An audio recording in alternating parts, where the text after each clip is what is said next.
Iya. Assalamualaikum warahmatullahi wabarakatuh. Selamat sore. Hari ini saya akan melakukan pemeriksaan paru dalam dan juga pemeriksaan dalam KDDN.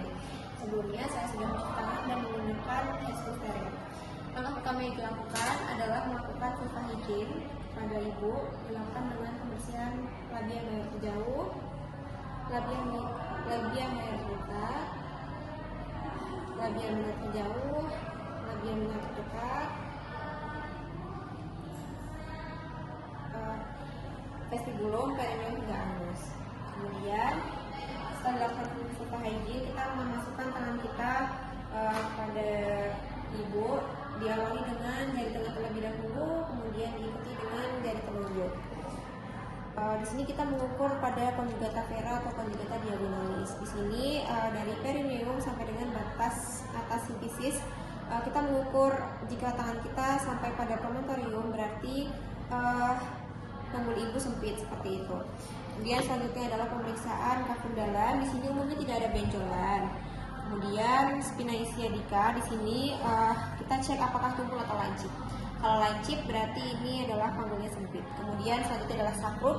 Sacrum di sini umumnya adalah melengkung atau cetung seperti itu. Kemudian oxygeus di sini mobile ya. Di sini dia dapat bergerak karena untuk mempermudah kepala bayi saat melakukan ekstensi seperti itu. Kemudian tangan keluar perlahan-lahan, meminta ibu untuk tarik nafas agar tidak merasakan sakit. Seperti itu. Kemudian selanjutnya adalah pemeriksaan dalam. Pemeriksaan dalam ibu, kita melakukan inspeksi terlebih dahulu. Inspeksi di sini kita melihat adanya pengeluaran cairan, lendir dengan darah, lendir dengan mekonium, maupun adanya adanya kelenjar Bartolini.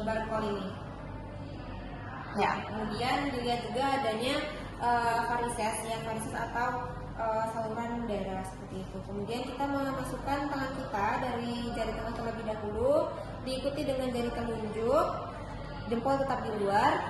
Kita melakukan perabaan pada dinding ibu ya.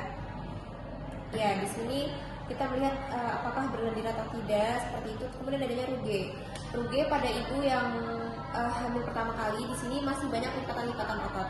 Pada ibu yang sudah sering melahirkan atau hamil anak kedua atau anak ketiga, di sini rugenya sudah mulai halus seperti itu.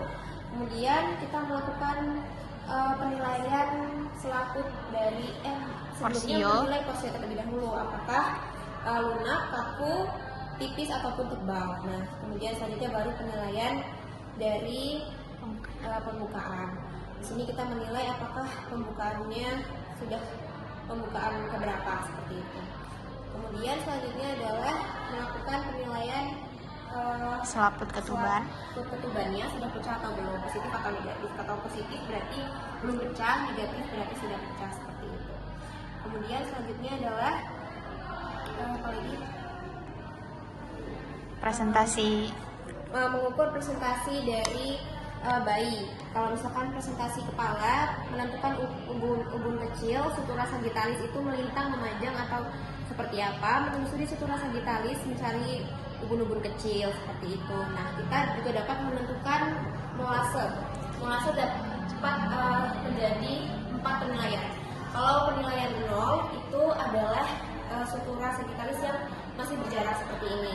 Kalau 1 penilaiannya adalah suturanya masih menjadi 1 seperti ini, sudah menjadi 1 seperti ini. Kemudian kalau misalkan 3 penilaiannya, penilaian 2 itu sudah bertumpuk tinggi, tetapi masih bisa kita geser, masih bisa kita gerak-gerakan seperti itu. Tapi kalau misalkan penilaian 3 itu sudah tumpuk tinggi, tapi tidak bisa kita geser-geser lagi seperti itu. Kemudian pemeriksaan dilanjutkan. Sudah selesai, kita melakukan pengeluaran tangan kita dengan perlahan, kemudian melihat apa cairan yang ada di hasil kita. Apakah ada lendir bercampur darah, lendir bercampur mekonium, lendir yang berbau atau tidak, jernih atau tidak, seperti itu. Sudah selesai penilaiannya, kita menjelaskan kepada ibu bagaimana hasilnya, melepas handscoon dan kemudian kita menutup proses ibu kembali.